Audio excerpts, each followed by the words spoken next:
should be enough for me to get the bulk of the sweater out of these 2 yarns. I mean, I've done just a tiny bit of work on this project. So what I could do if I use this for the sweater, I wouldn't be adding another whip to my whip count because I would be frogging the Go-Go Dynamo shawl and reclaiming the yarn to make the new sweater, to make the Tolsta tee. Is that the most brilliant idea ever?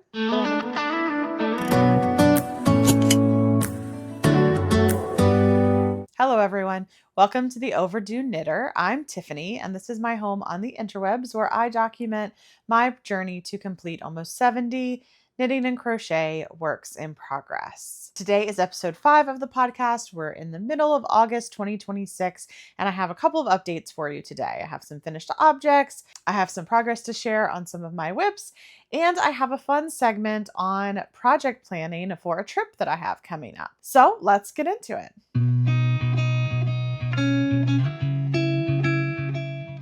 First up, we have 2 finished objects this week.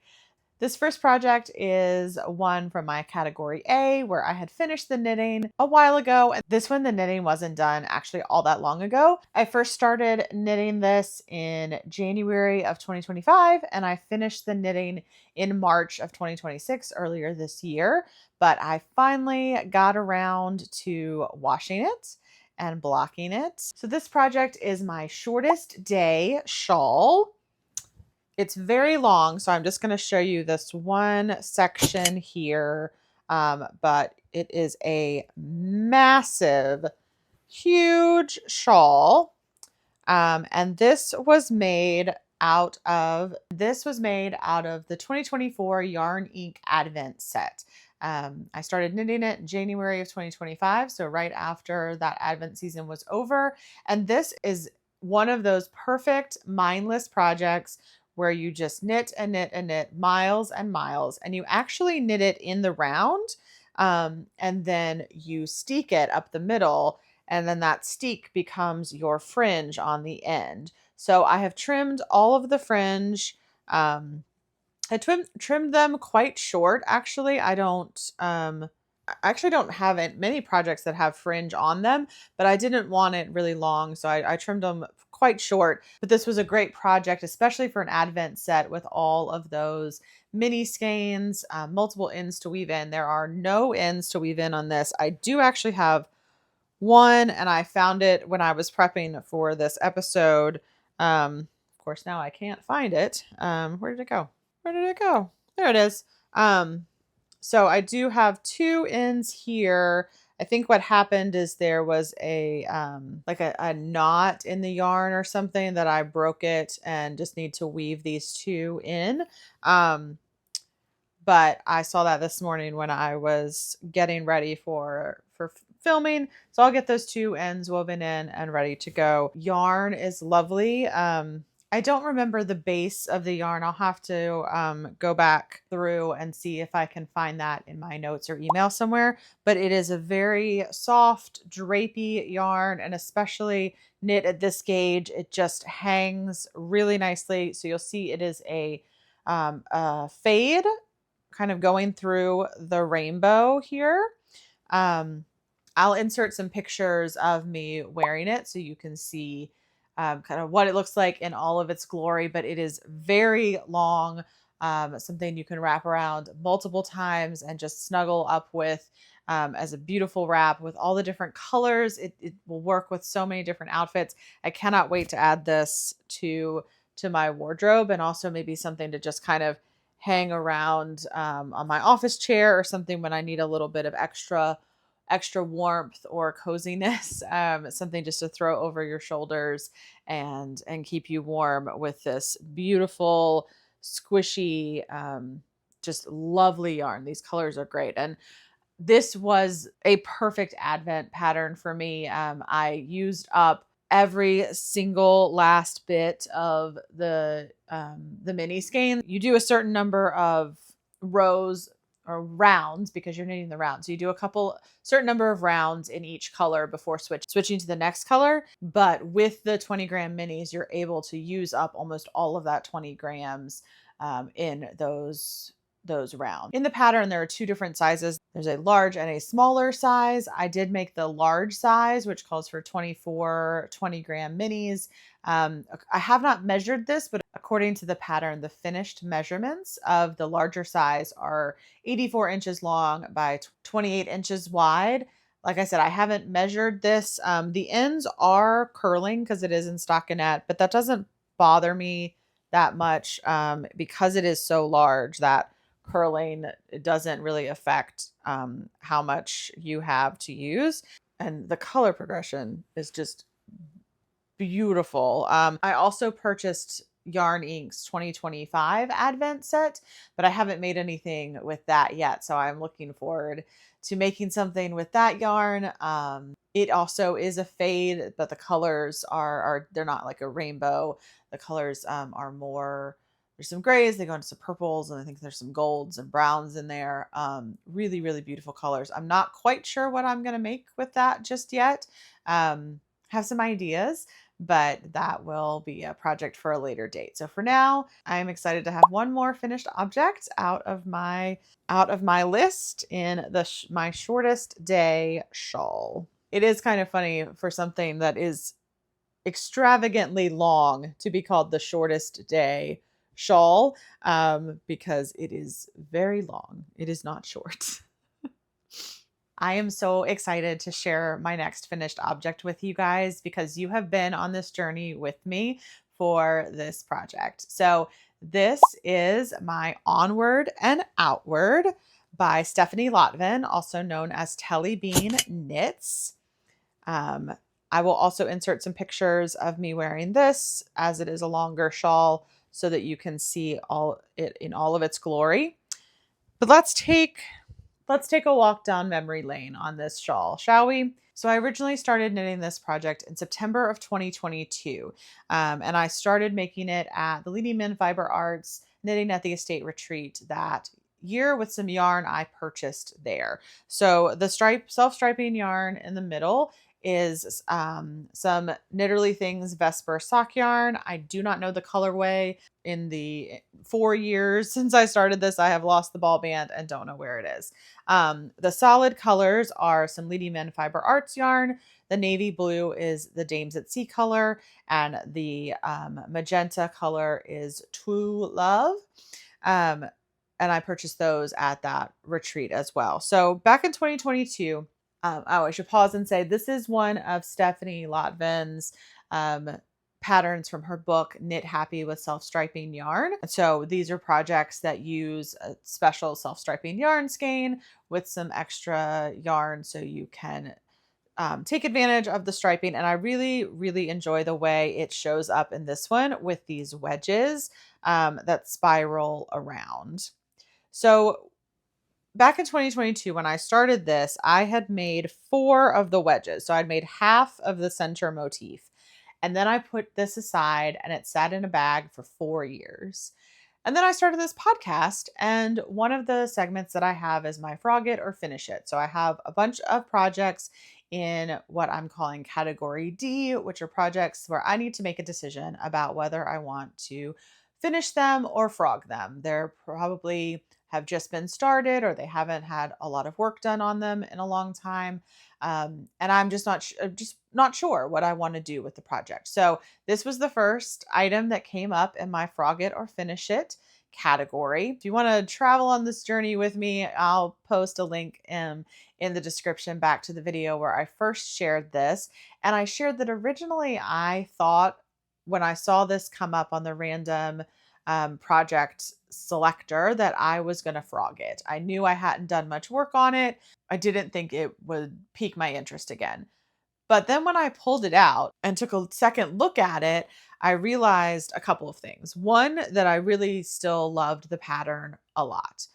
And 2, the yarn management that I did for the center section in order to start the wedges at this pink, and then you end on this light pink as well. So then I had to wind off a complete repeat of the striping sequence to start the next wedge at the pink again, so that all of the wedges would match each other. that I had all of these little balls of the self-striping yarn that I had wound off and couldn't use. And so that combined with the fact that I just fell in love with yarn and fell in love with the pattern again made me decide to finish this. So I renewed this project and restarted the knitting in July of 2026, and I finished knitting it in early August. I went ahead and wove in the ends and gave it a nice soak and then laid it out on some blocking mats. And so officially, the official end date of this is August 10th, 2026. And it is lovely. It's a great size to wrap around, and it just has so much interest, especially these end sections. So when you first look at the pattern, it's not immediately obvious that it just looks like a striped section. But then when you start knitting it, you realize it has these yarn over sections. And so you're doing increases and decreases on the edges, and you've got garter on the edges, and then you're, in mine, the navy blue, it remains in garter, and then the pink is in stockinette.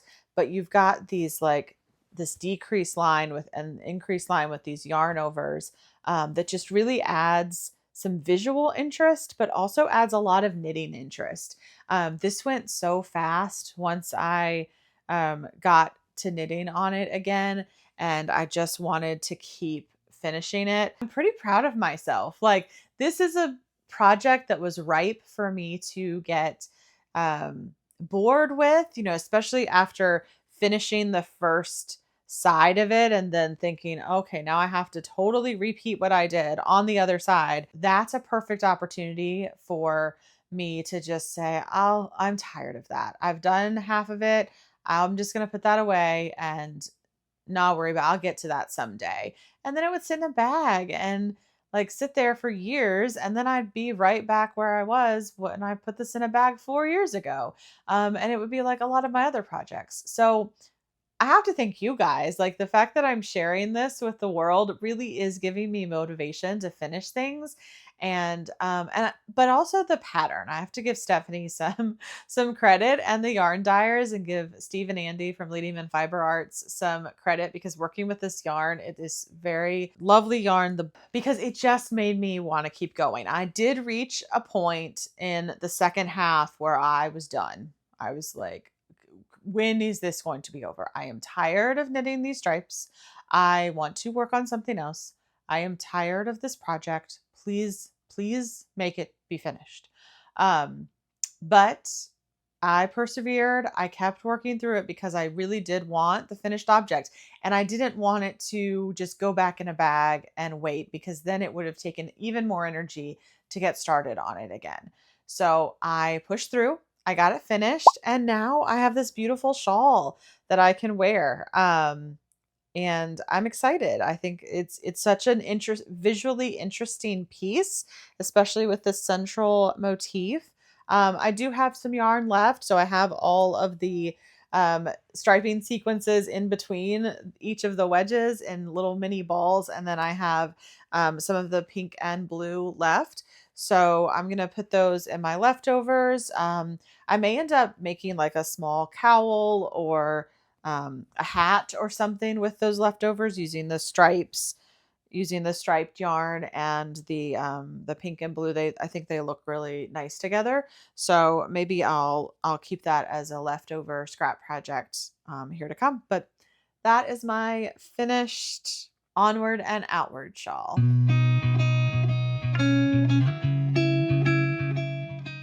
Next up, I have gotten some good progress finished on my Jaunty shawl. So this pattern is Jaunty by Andrea Mowry, and I am making it again out of some Leading Men Fiber Arts yarn.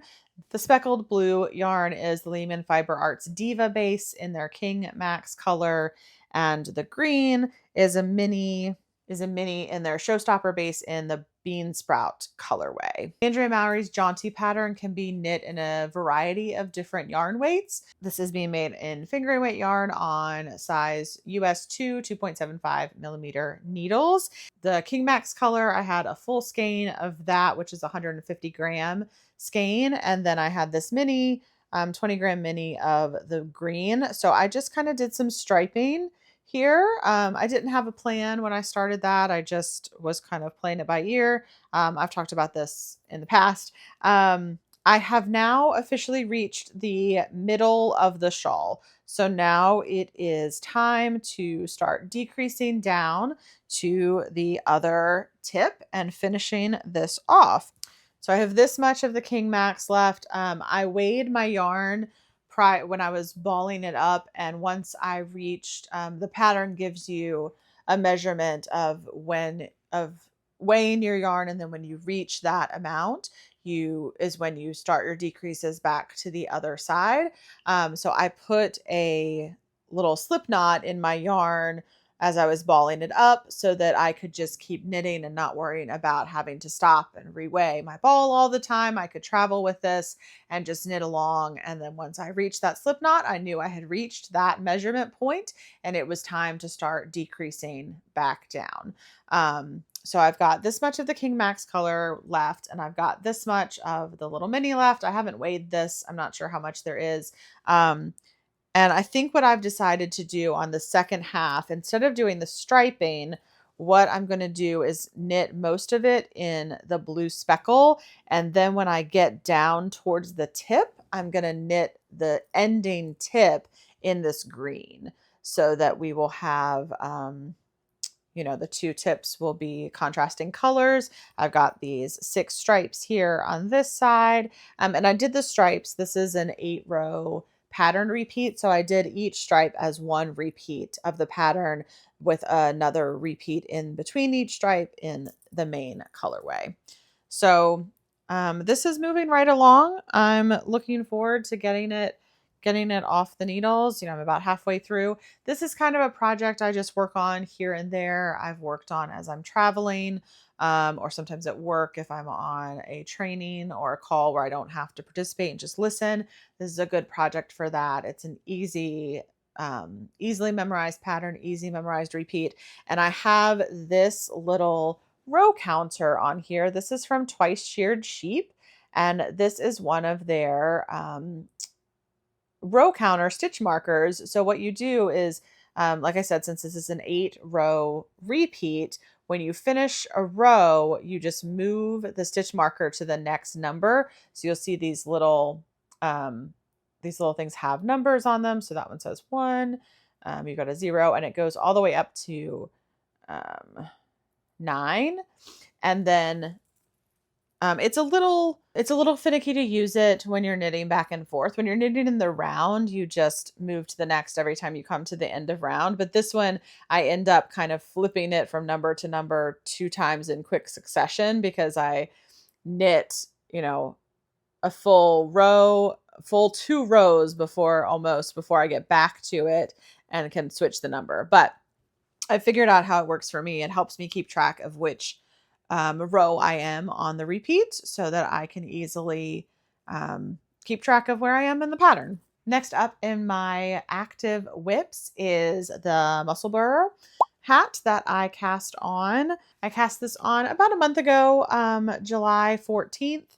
And I am making this out of an Andre Sue Knits sock blank, which has images of Einstein painted on it. So this is how much of the sock blank I have left. When I started this, I folded the sock blank in half and I put a little removable stitch marker on that halfway point. So then what I could do when I was knitting, when I reached that halfway point, I moved that over to my hat. And so then I know where I am and when it is time to start the decreases. I'm not sure if I'm going to end up using the full sock blank for this or not. The previous Musselburgh hat that I knit used about 93 grams of yarn, and this is a 100-gram sock blank. So I might use a little bit less than the full sock blank, but I'm going to, I'll measure this against my other one to figure out when it is time to start the decreases. But this is moving along quite nicely. This has been knit in the margins of my life. So this has been knit on an airplane. It's been knit on a road trip traveling, waiting for a play to start, just little bits here and there. I keep it in my purse, and so I can pull it out, and it is really the perfect project for that because there's no thought, especially when you're just knitting down the body of the hat. So it is one that is easy to pick up and put down pretty quickly. And especially with the sock blank, it's helpful. It's really easy to do that because I don't have a ball of yarn that's rolling around in my project bag. It's just a flat piece of knitting that I'm unraveling as I knit. So I'll probably get this finished pretty soon. There's not that much more left to do on it. And then once you start the decreases, it starts going pretty fast and you get that finished hat off your needles pretty quickly. So again, this is the Musselburgh by Jaunty. Similar to the Jaunty, this is a pattern that is available for multiple weights of yarn, multiple stitch gauges. So you can use it with lots of different yarns, lots of variety available for this pattern. And I highly recommend it, especially for that brainless on the go knitting that we all need to have available in our life for those times where we either just don't have the mental capacity to do something that takes more brain power, or we need something when we're traveling to pick up and go. And this is something, so I was watching the recent episode by Allie Makes Everything, and she was talking about how she is usually a monogamous knitter, but recently she has had a period of time where she's been working on multiple projects, and she was sharing how she's struggling with that and struggling with like, how do you balance multiple whips and what do you do? And so it kind of got me thinking, and I've never been a monogamous knitter, monogamous crafter. And I think part of what I really benefit from in that is having the ability to have projects like this where there's different projects that fit different needs and different times in my life. So if I only had one project on the go that was really involved or had a lot of yarn, just a lot of materials that would be difficult to travel with or difficult to pick up and put down, then I would have all of this time in my life where I would want to be knitting, but I wouldn't be able to because that project just wouldn't fit that knitting environment. So that is why I like having a few different projects on the go at a time. I have almost 70 whips when I started this podcast, so I definitely have options to pick from. But I think when I'm thinking through my active rotation of what I want to be working on, I always want to have at least one of those projects be something like this Musselburgh, or like a project where I can pick it up, put it down, travel with it. So it can fit into those areas of my life when I need that knitting. And so by having multiple projects on the go, you can pick the one that best fits where you are and what you need for that moment in time. So just kind of sharing that. I'm interested to hear what you guys think. Like, I know in a lot of the comments I've received, most of you are saying that you also have many projects on the go or many UFOs that have been sitting unfinished for a long time. But in general, I'd love to hear different perspectives on, do you find it easier to just be a monogamous knitter or focus mainly on one project and then maybe have a side travel project? Or do you like having multiple ones on the go? Do you assign them each kind of their own pocket of time in your life? And so it's like, this is my project that I work on Sunday afternoons, or this is the project that I work on.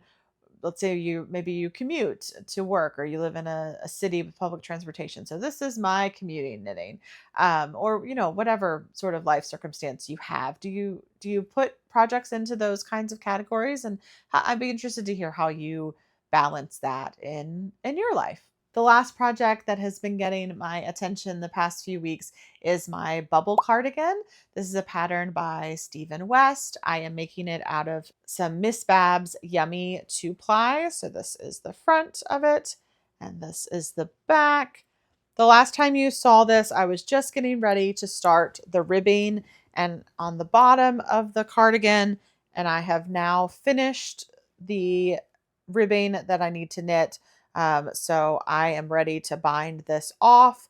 I finished this late one night this weekend, and so I just was not, I was ready to go to bed. I wasn't ready to do the bind off. So that's why it's sitting. I had hoped to get it bound off before sharing with you on this podcast, but the timing just didn't work out. So I'm almost there. I need to bind off. I do need to make a decision about how I'm going to bind off. So I'm not quite sure. This is knit. The ribbing is 2x2 rib. So I'm not sure if I'm just going to bind off in pattern or if I want to try a tubular bind off. I've never done a sewn tubular bind off before. So maybe I'll try that on this. I'm not sure. I've been watching some videos, doing some research about how that works and the benefits and of different types of bind offs. So I need to make that decision, but I'll probably be making that here in the next day or so. Get this ribbing bound off, and then I'll need to pick up and knit the sleeves. And then this has a large shawl collar on the open front, so then I'll need to pick up and knit the ribbing on that. I will definitely do a sleeve next, and then I'll decide if I want to do the other sleeve or if I want to take a break and do some knitting with the shawl collar.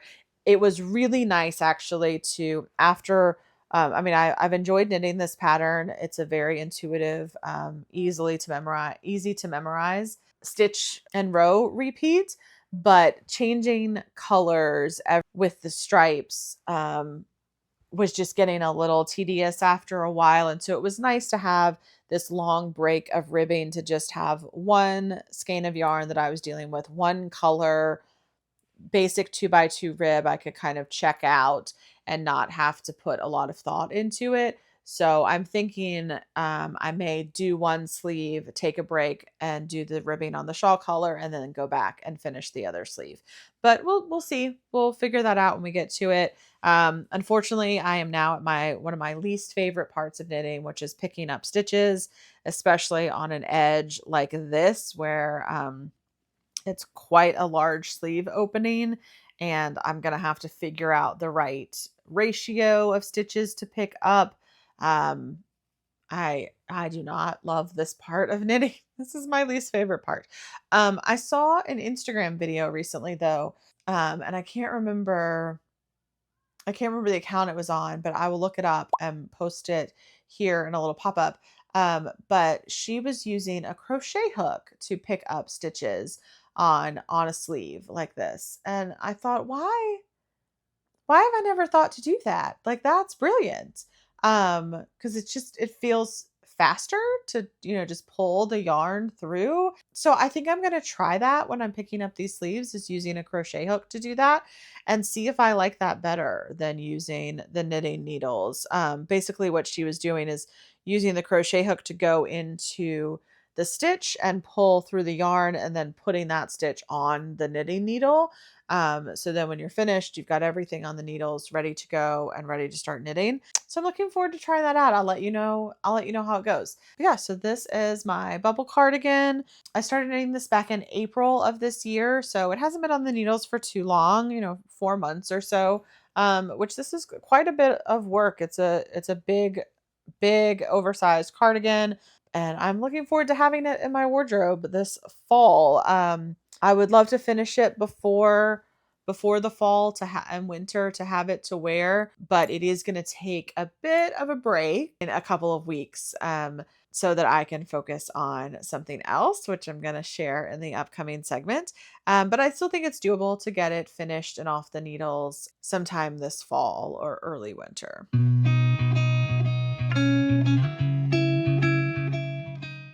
Okay, so let's do some planning. So I've been teasing this kind of all episode, but let me fill you in on what I'm talking about. So coming up at the beginning of September, I will be traveling to Scotland with my family for my brother's wedding. So my brother and his long-time girlfriend, now fiance, are getting married on Labor Day, and they have decided to get married in a castle in Scotland, which is very exciting.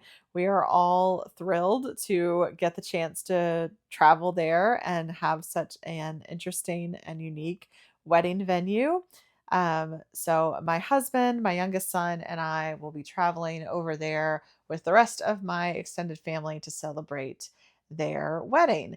The wedding is only part of the time that we'll be over there. So we're flying into Edinburgh the weekend before the wedding. We'll have about a day and a half in the city to travel around. We will travel to the wedding venue for a couple of days, and then we are booked on a bus tour that's going to take us up into the Highlands and the Isle of Skye, and to see more of the countryside before flying home later at the end of that week. So, in all the planning that we've been doing for Scotland, we've got to plan flights and hotels and events and um, sightseeing opportunities, all the things that you need to plan. Obviously, we need to plan knitting. I'm going to be gone for 9 days from home, including some transatlantic flights and including some days when I am on a bus traveling around the Highlands of Scotland. So clearly, we need some knitting to take with us. And I could take a project that I already have on the needles, but looking through my projects, there just isn't anything that really fits the bill or that feels right to have the right amount of knitting that I want to have and the right type of knitting I want to have. So, I was sharing earlier about having different projects, having different types of knitting to fulfill different knitting needs and different mental capacity, brain space that you're in. So I want something that is a little bit engaging, but is basically going to be some mindless stockinette garter, something where I can pick it up and put it down, not have to think too much about it. There's a couple of things in my current whips or UFOs that kind of fit that, but this is a big, exciting trip. And so I want to cast on something new. I want to cast on something that can be this is my Scotland wedding trip project that I cast on and I worked on while I was traveling. And I'm also kind of interested to see how much I can get done. Like, how much knitting do I get finished on it? So I was looking through patterns, thinking about it. So I've decided I'm going to take 2 projects with me. Both of them will be new cast ons. One, I am going to cast on a new Musselburgh. So I would love to finish this one before I leave. If I don't finish this one before I go, I will probably put this one on some stitch saver and set it aside to finish when I get back, because I know the needles that I have work really well for fingering weight yarn, for the gauge that I want and the size of hat that I need and that I want to make. So I don't want to go buy an extra set of needles or find an extra set of needles. These are like, I've kind of decided that the Musselburgh, until I'm tired of it, is going to be my like on the go project that I have for traveling and, purse knitting. So I want to keep these needles. These are my dedicated Musselburgh needles. So anyways, um, I will cast on one of those. I probably will cast it on, get the crown started a little bit before we leave, just to get it on the needles, get it ready to go. But it just, it's a Musselburgh that I can be knitting in Edinburgh. It just feels appropriate. Plus, like I said, it's the perfect size. It's compact. I can pick up and put it down. It fits nicely in my purse. So as we're traveling around, it's something I can take with me. Yeah, so I need to go through my stash, find a skein of yarn, and decide what I want to make that hat out of. I haven't done that quite yet, but I'll do that before I travel. The second project is I want to make a Tolsta tee. So I don't have any knitted t-shirts in my wardrobe, but I've been seeing a lot of them on YouTube, on Knitting Podcast, and especially the Tolsta tee, which is by Rebecca Clow, also known as Crayabea. It's a basic top-down raglan t-shirt, and she has a lot of different options for this. You can knit it out of fingering weight yarn or DK weight yarn. Lots of different sizes. She even has some different bust shaping measurements. So that is what I've decided to work on. When I was thinking about the projects that I wanted to work on this trip, I wasn't sure, but I thought, hey, a knitted t-shirt would be a good project to take. It's a little over 2 skeins of yarn that I need to take. It's something I can, again, mostly just mindless stockinette in the round, but it has a little bit of interest with the shaping. So I kind of landed on, I wanted to make a knitted t-shirt to take with me. I wasn't sure which pattern I wanted to work on. I've been seeing the Tulsta tee mentioned in a lot of YouTube videos, and so I went and looked it up. It is a beautiful pattern. There's lots of variations you can do on it. And when I did a little more research into it, Rebecca Clow is from Edinburgh. So that made my decision for me. Like, there we go. She's a Scottish designer, Scottish knitter. That's what we're going to make. So I'm going to have a Tulsta tee and a Musselburgh on the needles for my trip. The remaining decision is what yarn am I going to use for both of them, but especially for the Tulsta tee. So the other day I went stash diving to see what I could find in my stash that might be the right fit for this project. And so with that, I'm going to turn this video over to Past Tiffany to do a little bit of stash diving and share my thoughts with you. Thanks for that excellent introduction, Future Tiffany. Hello, folks. We are here with most of my yarn stash to look through and find some yarn for the Tulsta tee. So this pattern is available in both a DK and a fingering weight version. I have a lot more fingering weight in my stash. A lot of the DK weight sweater quantities that I have are larger sweater quantities. So for like a full long sleeved sweater or cardigan, not just for a t-shirt version. So I would prefer to leave those for larger DK sweaters. A lot of them are also kind of earmarked for certain sweaters. So I'm going to keep those as they are.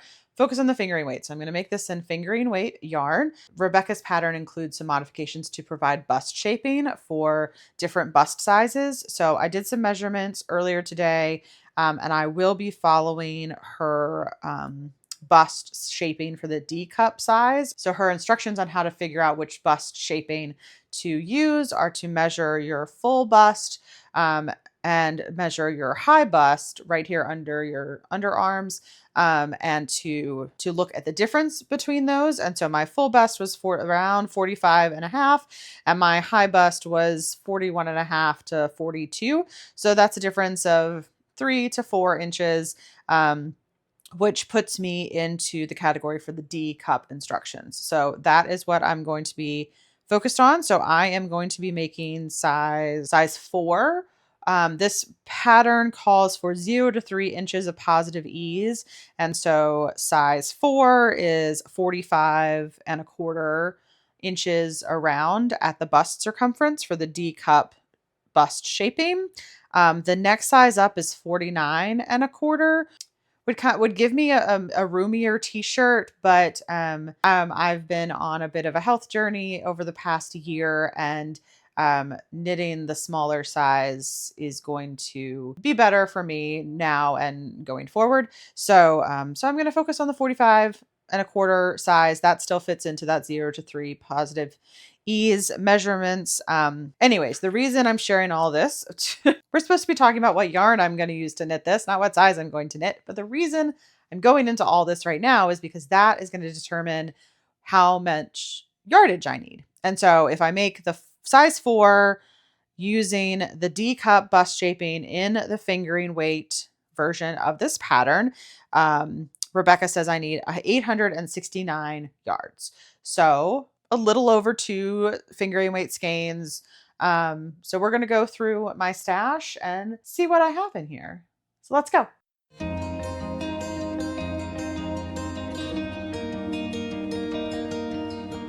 Okay, so this yarn would be beautiful for this project. It is some Lady Men Fiber Arts Soliloquy in the Gurgle colorway. This is 100% superwash blue face luster yarn, 657 yards and 150 gram skeins. But I have 2 of these skeins, so I have a total of 300 grams, 1,300 yards basically, which is much more than I need for this project. And so similar to what I was saying about the DK weight, yarn that I have in my stash. I would much rather keep these 2 skeins. In fact, I think my plan for these 2 was to make a weekender light. So we will keep these 2 skeins in their bag. We're not going to use them for this. We will save them for a future project.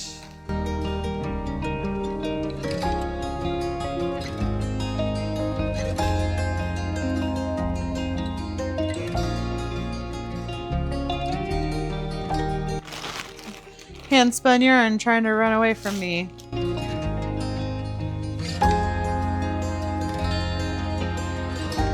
This is a leftover ball of a Suburban Stitcher Advent calendar from a few years ago.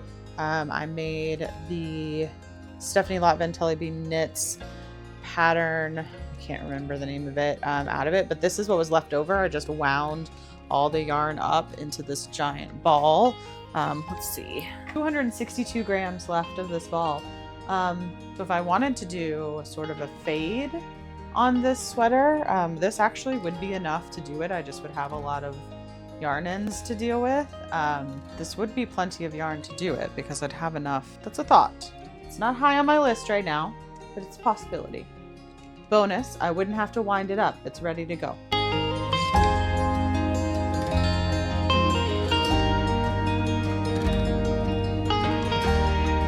So I'm not finding much in these bins, and I didn't expect to. A lot of the yarn that lives in these bins are kits or yarn that I have purchased and already kind of planned what project it's going to be. So it's already packaged up together with its skeins that it's going to be used with in a project.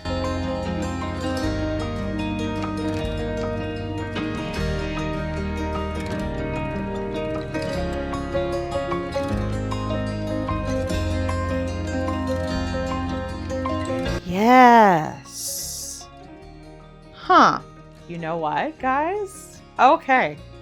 This is not something I was expecting, but so I found this skein in that bin over there. This is a skein of Bumblebee Acres in their Bubble Sock base, the Nesta color from their Court of Thorns and Roses collection. So it's 80% superwash merino, 20% nylon, fingering weight, 400 yards. And I thought I do have 2 skeins of this. And I also have this skein of, what is this a skein of? Why Not fibers in their Soul base, which is 100% superwash merino, fingering weight, 400 yards. And the color is Budding Maple, which is kind of a, I don't know, purplish, brownish color. Had just started. Here is what I have done. I have just started. I've done this little piece here and another bit right here. This was, I've got the pattern in here too. One second. So this was for the Stephen West 2024 Mystery Knit Along, his Go-Go Dynamo shawl. So I bought this and I had planned to knit it out of these 2 colors. And I have 2 skeins. I have 2 skeins of the Bumblebee Acres, and 1 skein of this, which is more than I need because this is 1,200 yards. But what I could do is I could use these 2 to make most of the body of the sweater and then knit like the ribbing with this color. And then that should be enough for me to get the bulk of the sweater out of these 2 yarns. I mean, I've done just a tiny bit of work on this project. So what I could do if I use this for the sweater, I wouldn't be adding another whip to my whip count because I would be frogging the Go-Go Dynamo shawl and reclaiming the yarn to make the new sweater, to make the Tolsta tee. Is that the most brilliant idea ever? That might be, because these colors are really beautiful and I would love a sweater that looks like this. Hold please, someone's at my door. Okay, we're back. Okay, yeah, I don't know. That might be, so far, this is our winner. So this is the main yarn stash cabinet. Sometimes when I open this up, things fall out. So let's brace ourselves. Okay, nothing fell out today. So the top, oh, it smells so good in here. It smells so good. I've got some like soak, or not soak, it's, oh, I don't even know what it is, but there's some sort of like, what are they called? Like the, wool wash, bars of soap, or, I can't remember the name, but it smells really good in here. So anyways, you'll see a lot of my yarn is in Ziploc bags, and then up here, this is kind of the main part of my yarn stash. Some braids of fiber in here, a bat, some Rolags, so spinning fiber, and then the shelves you can't see down in the bottom, stuff that I've considered getting rid of. I'm not really sure, it's just different yarn. And then the very bottom shelf actually has some quilting supplies on it. So it's got my like pre-cuts, some layer cakes, some fat quarters, and my fabric is down on that bottom shelf. I do have another closet in the house that has more of my fabric, and I have some like larger blanket quantities of yarn in like the hall closet, but this is most of it. So it's pretty reasonably sized, I think.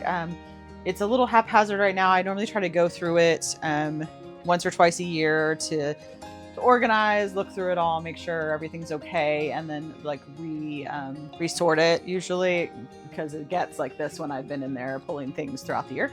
So, but this is what it looks like right now. So let's see what we can find.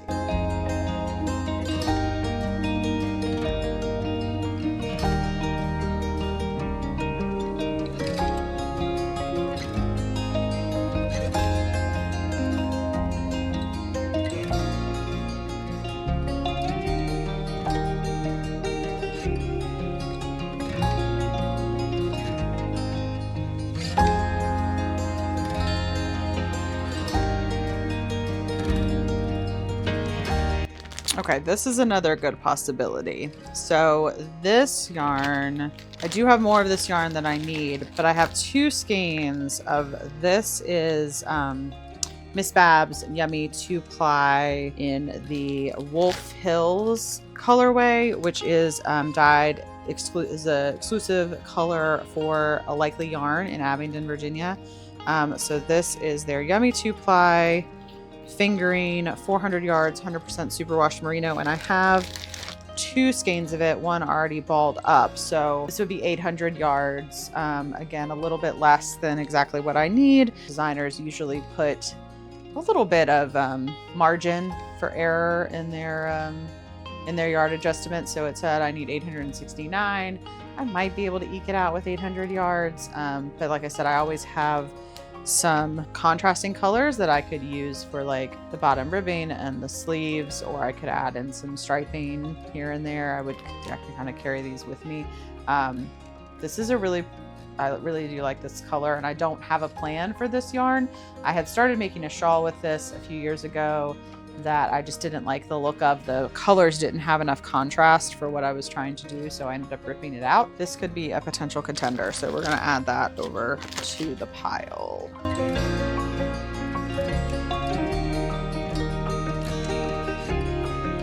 Okay, here's another one. So this poor skein, it's falling apart. This is by Woolen Mill Street Yarns. This is their Princess Sophia base, 100% superwash merino, 400 yards, fingering weight, and this is the Hermione Granger colorway. So I have 2 skeins of this. One's already caked up, and apparently I was planning to make a project with this. There's a pattern in here.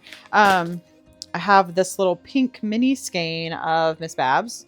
Yeah, Yummy 2-ply in the Giddy Pleasure color. So that would be a nice little pink.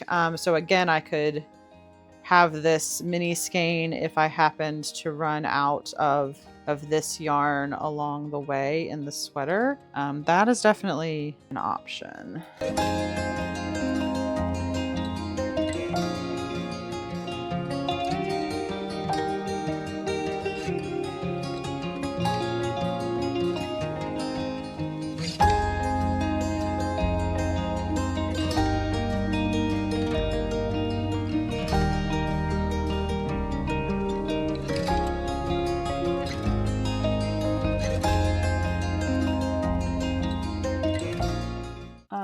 else up there. So, all right. So I put everything back except for the contenders that we have for the sweater. Okay. So we have these three as our color options. We have the Miss Babs Yummy 2-ply and the Wolf Hills color. So this is 100% superwash merino. So this is kind of teals, some browns, nice moody colors. We have the Bumblebee Acres Bubble Sock Nesta, which is actually, I don't know, this one might win out simply because of the silk content of it. It does have the superwash merino and silk in it. And then this is the Woolen Mill Street yarns in the Hermione Granger color. Yeah, so these are my three options. Kind of these, this is more of an overall variegate, pinks, some browns, some creams. This one is like purples, blues, some golds in there. So I don't know. So now we have a decision to make. Which of these should we make our Tolsta tee out of for our trip? Stay tuned and we'll figure out what I decide. Now back to you, future Tiffany. Thank you, past Tiffany, for that excellent stash diving and overview of our yarn options for our Tolsta tee. I have to be honest, I haven't decided which of these I'm going to use yet. So post your opinions in the comments. I'm interested to see what you think. Stay tuned for a video later in September when I get home from Scotland to share my choice. I will also probably be posting on Instagram while I'm gone, posting some little videos there. So if you'd like to follow along and if you'd like a spoiler of which yarn I chose, follow me over on Instagram. I am Overdue Knitter over there. So yeah, I'm excited to share with you all when I get back from Scotland how much knitting I did and just a little bit about my trip.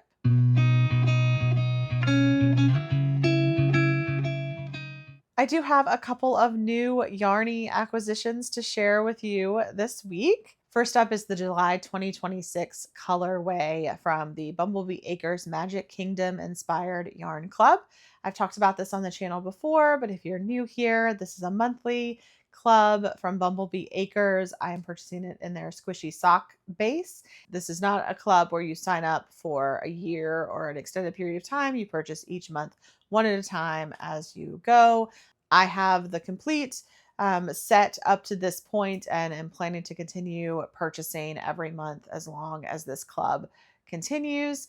Check out their website. They do have many different clubs that they dye every month. So if Disney World and Magic Kingdom is not your thing, perhaps you'll be interested in one of their other club colors. But this month, the color that we got is the Buzz Lightyear Space Ranger Spin. So this is based, all of these club colorways are based on rides or shows or lands or components of Magic Kingdom in Walt Disney World. As soon as I pulled it out of the packaging, I didn't even have to look at the name of it or the inspiration. I knew from that lime green and purple that this was Buzz Lightyear Space Ranger Spin. This is affectionately known in my family as the Pew Pew Ride, because you are in a little car and this is an interactive ride where you have blasters that you shoot targets as you are traveling through, and you rack up points to compete against yourself or against the person that you are riding with. This ride recently had a refurbishment, and I was able to ride the new version when my family was there back in April earlier this year. And I have always loved this ride. It's very fun, lots of re-rideability because every time you're focused on shooting the targets and you get different scores, you learn different tactics. But the new ride, the blasters, you can actually pick them up and hold them in your hand. The old ones were connected to the car, but the new one you can pick up and hold, and there are some like haptics that happen and some sounds. There's also different colors, so it's a lot easier to track where the laser is shooting and what targets you're hitting. Yeah, so this is July's colorway, so this will be added to my Magic Kingdom blanket project. Next up, this past weekend, I traveled to visit my grandmother in Abingdon, Virginia, and there is a lovely yarn shop in Abingdon called A Likely Yarn. So we swung by there on Saturday afternoon so I could take a look and see what goodies they had. And I came home with 4 skeins of yarn. It's not planned. I have no project plans for this yarn, but it was beautiful, and so I decided to purchase some. So the first yarn that I purchased are these 2 skeins. This is by Lonesome Pine Yarn Works, which is a local Virginia dyer. They are in Big Stone Gap. And this is on their fingering weight base, which is 75% superwash merino, 25% nylon, 463 yards and 100 grams skein. And this color is an exclusive for the Likely yarn shop. It's called Wildflowers on the Creeper Trail. So if you're not familiar with Abingdon or that Southwest Virginia area, the Creeper Trail is a hiking biking trail that goes through the mountains, through the woods around there, and is just kind of a staple of that area. So this is a beautiful green yarn with some speckled colors, some reds, blues, browns, to kind of, go with the wildflowers on the creeper trail. So when I'm traveling and going to a yarn shop, if I don't have a project already in mind, I enjoy buying yarn that is local to that area or an exclusive colorway. So that is what intrigued me about this. And they did have a little knitted swatch of it, so you could see what it looked like knitted up, and it was really lovely. The speckles are very small and just kind of give you little blips of color throughout the green. So yeah, so I got 2 skeins of this. This will probably become a t-shirt or a sweater, like a short sleeve little sweater, but I'm not sure yet. So just some lovely yarn to add to the stash.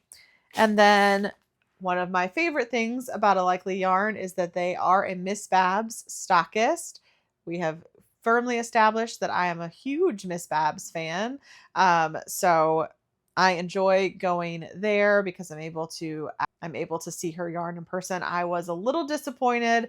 I just missed the annual Miss Babs trunk show that they have there. I think it was a week or 2 ago, so I was just a couple weeks late.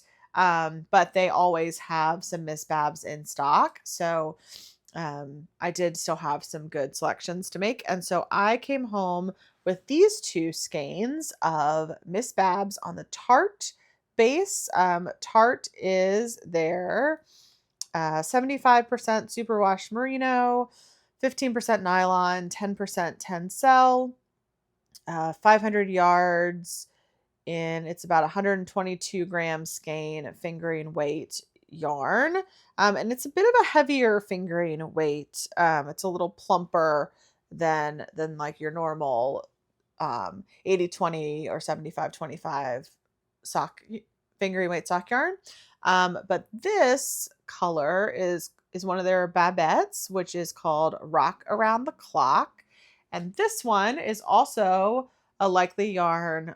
It says it's the Likely Yarn Gold Club. I'm not sure if they have like a monthly club you can purchase, but the colorway is called Wednesday. So it's a kind of plummy purple gray, and then this one has all different sorts of colors, some blues, purples, but I thought it matched. These 2 looked really nicely. Like those 2 colors are very similar there. I thought they looked really nice together. Not super high contrast. They're using these 2 together is going to be kind of more of a watercolory effect. They're going to blend into each other. But I think they'll be really nice together. So this, these are larger skeins, 122 gram, 500 yards. This is 1,000 yards of fingering weight yarn. So again, I think this will probably be used in a sweater, maybe like a t-shirt, sweater, or yeah, I'm not quite sure yet, but we'll figure that out when we get to it. It's just really nice, squishy yarn. Got some pretty good drape to it. So I'm excited about those. So that is all I have to share with you folks today. Thank you so much for knitting with me. While you're here, please remember to like the video and subscribe if you're not already subscribed. If you already are, thank you so much. I hope you all have a wonderful week. Happy knitting. Now go finish something.